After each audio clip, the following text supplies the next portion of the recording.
नमस्कार, आप देख रहे हैं गुड न्यूज टुडे। शाम के 7 बज चुके हैं। 7 सवाल लेकर हम फिर से हाजिर हैं। मैं हूं अनंत भट्ट। कोलकाता से मुंबई तक ईडी फुल एक्शन में है। पहले बंगाल शिक्षक भर्ती घोटाले में ईडी के छापों और एक्शन ने सुर्खियां बटोरी। वो मामला ठंडा पड़ता उससे पहले ही ईडी के एक्शन ने मुंबई का माहौल गरमा दिया है। कार्यक्रम में हमारे आज के 7 सवाल कोलकाता से मुंबई तक ईडी के टॉप गियर एक्शन और उस पर हाई वोल्टेज रिएक्शन पर केंद्रित है। हमारा पहला सवाल अब आपके सामने है।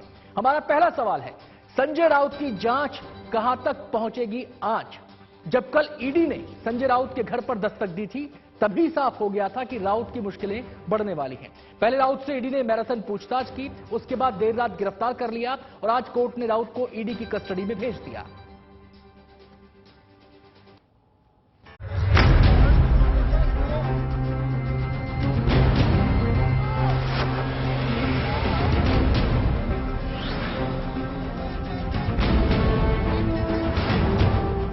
शिवसेना के कद्दावर नेता संजय राउत को ईडी ने गिरफ्तार कर लिया है।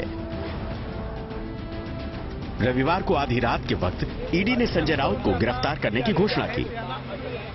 इससे पहले प्रवर्तन निदेशालय ने रविवार को संजय राउत के उनके भांडुप वाले आवास पर करीब 9 घंटे पूछताछ की। ईडी संजय राउत के एक चौल घोटाले में मनी लॉन्ड्रिंग से जुड़े मामले में संजय राउत से पूछताछ कर रही है। लेकिन ईडी के अधिकारियों का कहना है कि राउत घोटाले से जुड़ी जांच में सहयोग नहीं कर रहे थे, इसलिए उन्हें गिरफ्तार करना पड़ा। पात्रा चाल जमीन घोटाले में शिवसेना एमपी संजय राउत को एनफोर्समेंट डायरेक्टरेट ने अरेस्ट कर लिया है।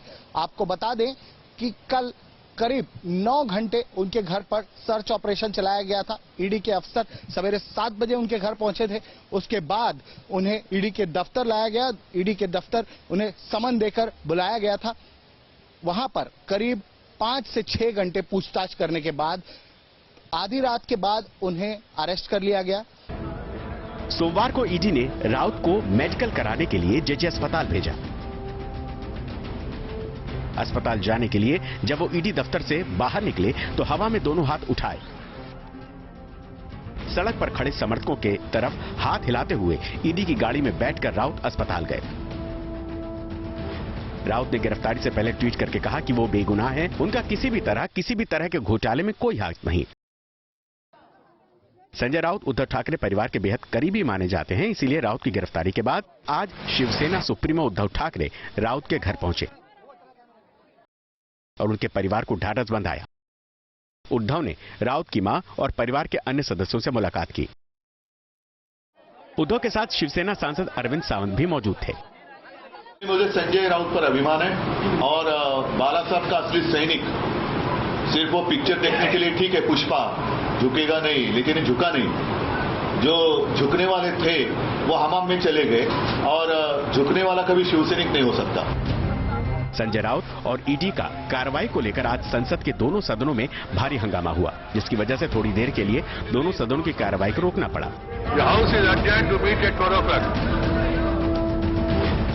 विपक्षी दल आरोप लगा रहे हैं कि सरकार केंद्रीय जांच एजेंसियों का दुरुपयोग कर रही थी। पॉलिटिकल रणनीति के अनुसार, पॉलिटिकल कॉन्स्पिरेसी के अनुसार, पॉलिटिकल षड्यंत्र के अनुसार, भारतीय जनता पार्टी के दिए हुए स्क्रिप्ट अनुसार ईडी चल रहा है, वो बहुत ही निंदनीय है। मैं उनको एनफोर्समेंट डायरेक्टरेट अब नहीं कहूंगी, मैं उनको extended department of Bharatiya Janata party कहूंगी। संजय राउत के वर्तमान हालात के बारे में कहने के लिए पार्टी के बड़े बड़े नेता ही उसके बारे में टिप्पणी कर पाएंगे। मैं सामान्य व्यक्ति हूं, सामान्य लोगों का काम करते रहता हूं। संजय राउत के घर में जो भी पैसे मिले 11 लाख रुपए, उसका हिसाब किताब तो संजय राउत ही दे पाएंगे। मुझे लगता नहीं कि और कोई भी दे पाएगा। संजय राउत के घर से ईडी को 11 लाख रुपए मिले हैं। ईडी ने राउत से पूरे मामले में पूछताछ के लिए कोर्ट से 8 दिन की कस्टडी मांगी थी, लेकिन कोर्ट ने राउत को 4 अगस्त तक के लिए ईडी की कस्टडी में भेज दिया है। Bureau report, Good News today. कल रात जब राउत की गिरफ्तारी हुई तभी यह साफ हो गया था कि राउत की मुश्किलें बढ़ने वाली हैं। हुआ भी वैसा ही।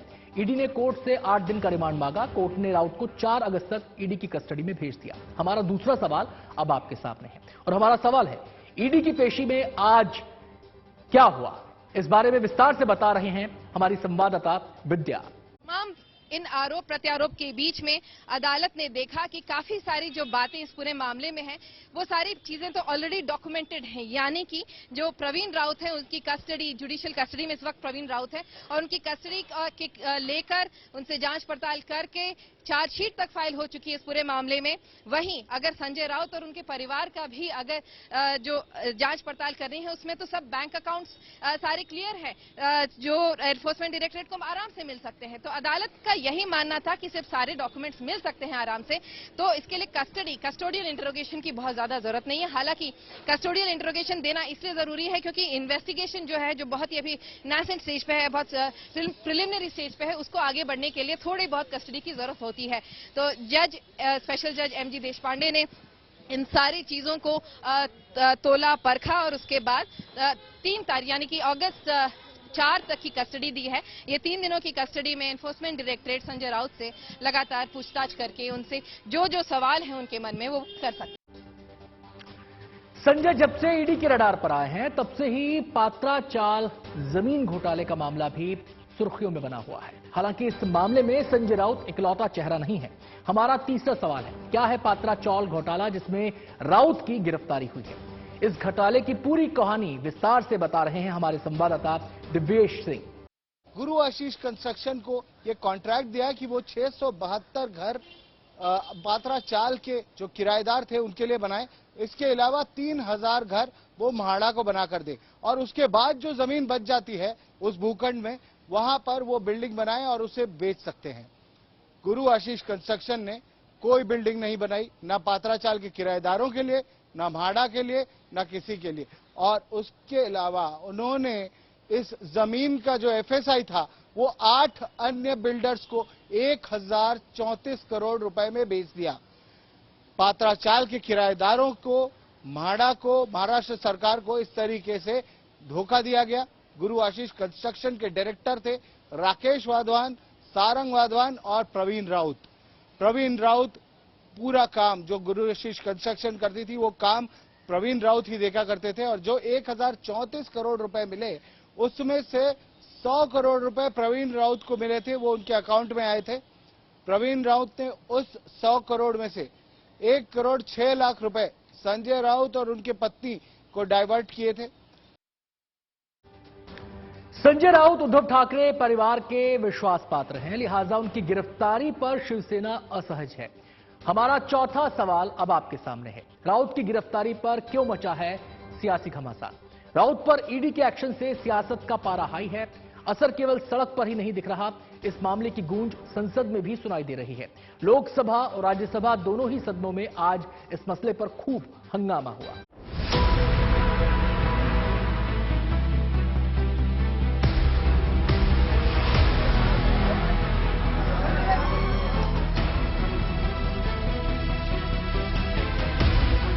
इन दिनों ईडी की कार्रवाई पर पूरे देश की निगाहें लगी हैं। चाहे दिल्ली हो या कोलकाता हो या फिर मुंबई, तीनों जगह पर ईडी एक्शन में है।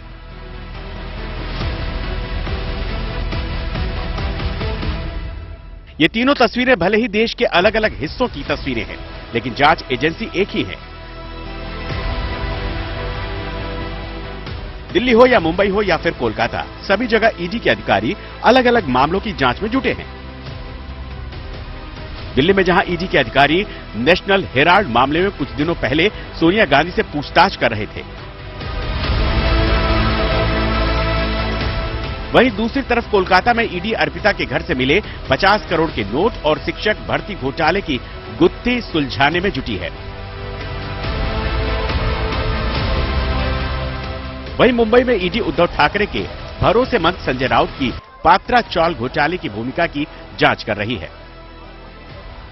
ईडी के भ्रष्टाचार के मामलों में सक्रिय होने के बाद ईडी की भूमिका पर विपक्षी दल सवाल उठा रहे हैं। विपक्षी दलों का कहना है कि सरकार केंद्रीय जांच एजेंसियों के माध्यम से विपक्षी दलों को निशाना बना रही है। आज इस मामले पर संसद के दोनों सदनों में हंगामा हुआ।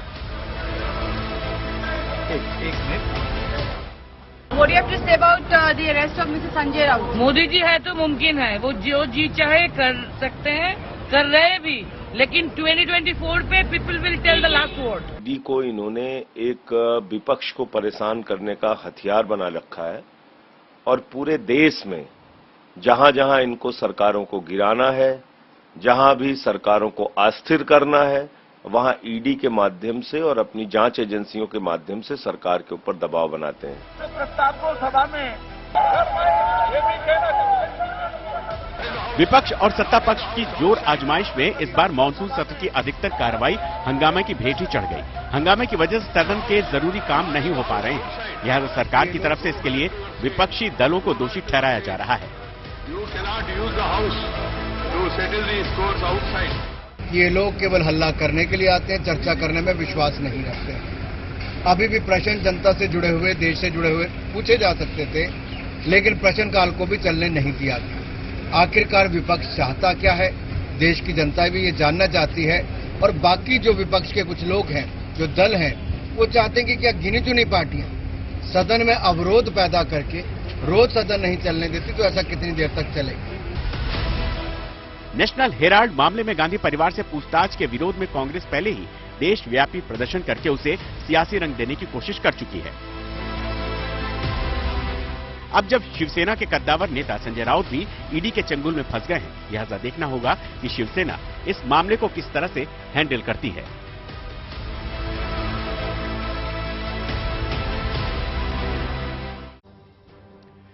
संजय राउत शिवसेना के बड़े नेताओं में शुमार किए जाते हैं, उद्धव ठाकरे के करीबी माने जाते हैं। जब भी मौका पड़ा है, राउत तीर कमान ताने मोर्चे पर डटे नजर आए हैं।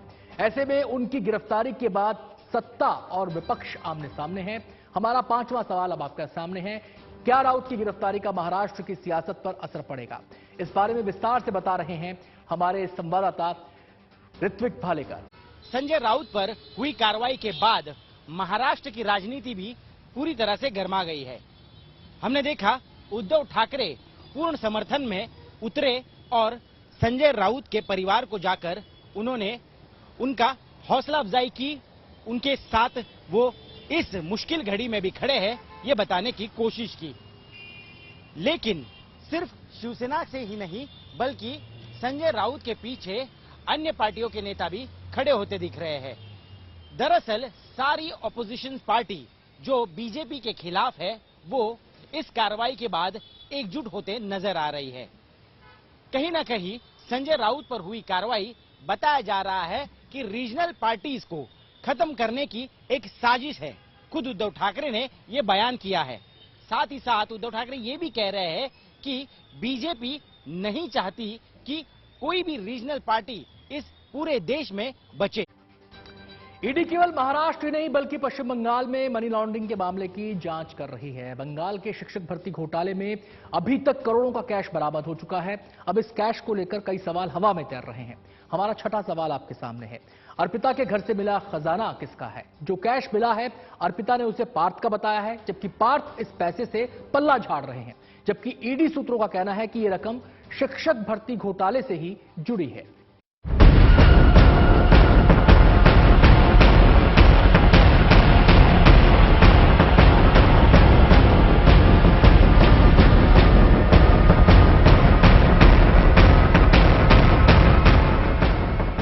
ये नोटों का अंबार, ये करोड़ों के गहने पिछले दिनों अर्पिता मुखर्जी के घर से ईडी को मिले थे। लेकिन न तो अर्पिता मुखर्जी से अपना बता रही हैं और न ही पार्था चटर्जी से कबूल कर रहे हैं। ऐसे में सवाल उठ रहे हैं कि आखिर ये अकूत संपत्ति है किसकी?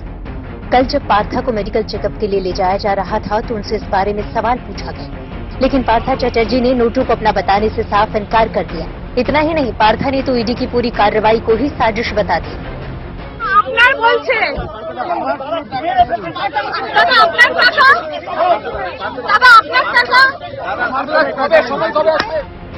सूत्रों की माने तो पार्थ चटर्जी भले ही अभी कुछ नहीं बोल रहे, लेकिन अर्पिता धीरे धीरे घोटाले के राज खोल रही है। पूछताछ में ईडी को पार्था और अर्पिता चटर्जी के साझे अकाउंट का पता चला है, जिससे धीरे धीरे दोनों की तमाम प्रॉपर्टीज का खुलासा हो रहा है। ईडी को कई जमीनों के कागजात मिले हैं जो अर्पिता मुखर्जी और पार्थ चटर्जी की साठगांठ के पुख्ता सबूत दे रहे हैं।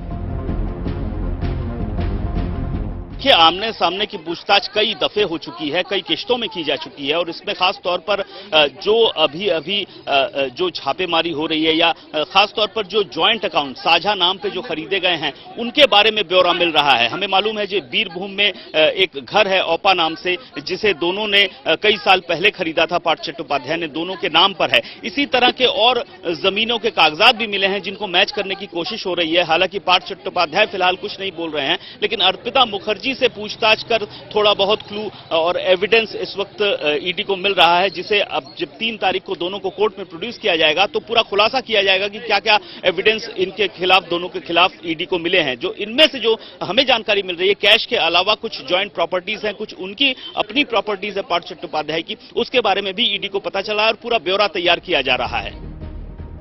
अर्पिता के 4 फ्लैट्स पर छापे में अब तक 50 करोड़ से ज्यादा का कैश मिल चुका है और अब अर्पिता मुखर्जी के फ्रीज खातों से भी करोड़ों के खेल का खुलासा हुआ है। ईडी को अर्पिता मुखर्जी के 7 बैंक खातों में 8 करोड़ रुपए का पता चला है।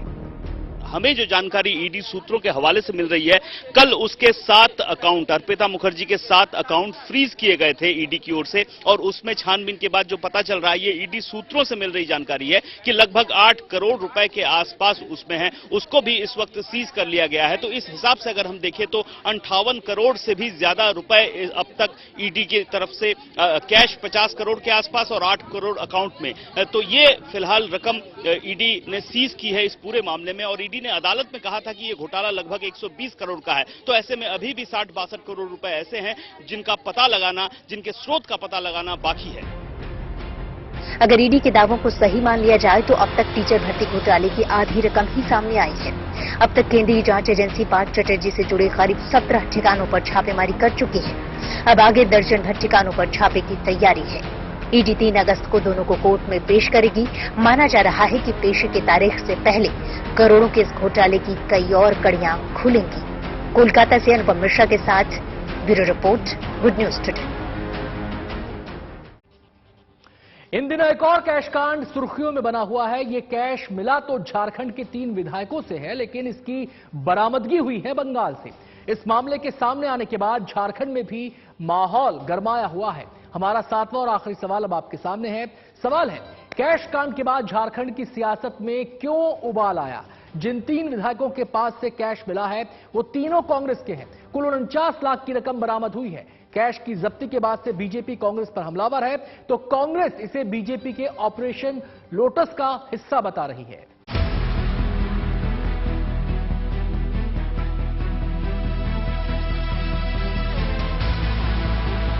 पश्चिम बंगाल में झारखंड के विधायकों की गाड़ी से मिले कैश ने अब झारखंड की सियासत में भी उबाल ला दिया है।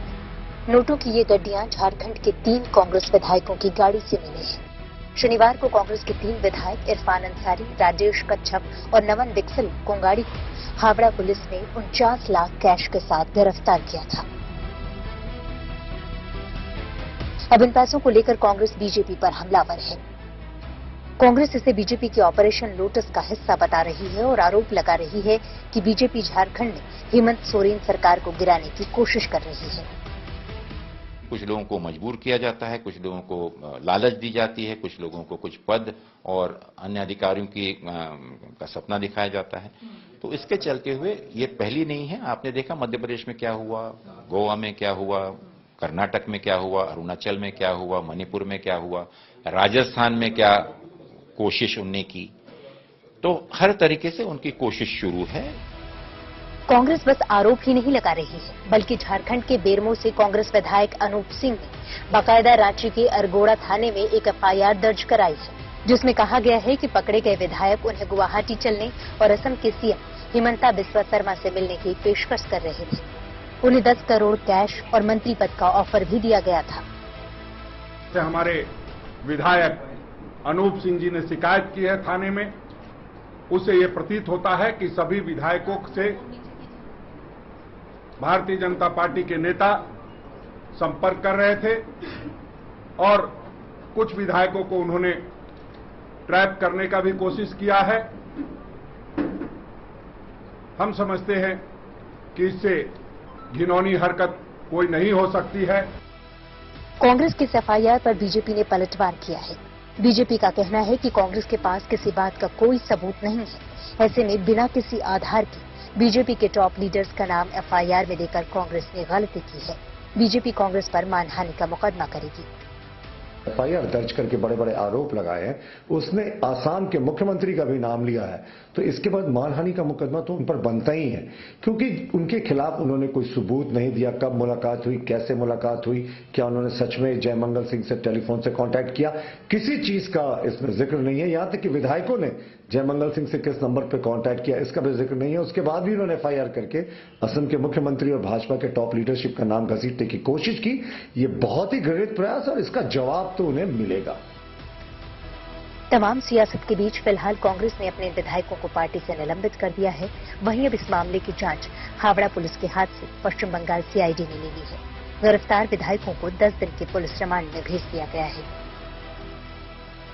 कोलकाता से अनुपम मिश्रा, रांची से सत्यजीत और दिल्ली से मिलिंद शर्मा के साथ bureau report, Good News today. कार्यक्रम में आज इतना ही।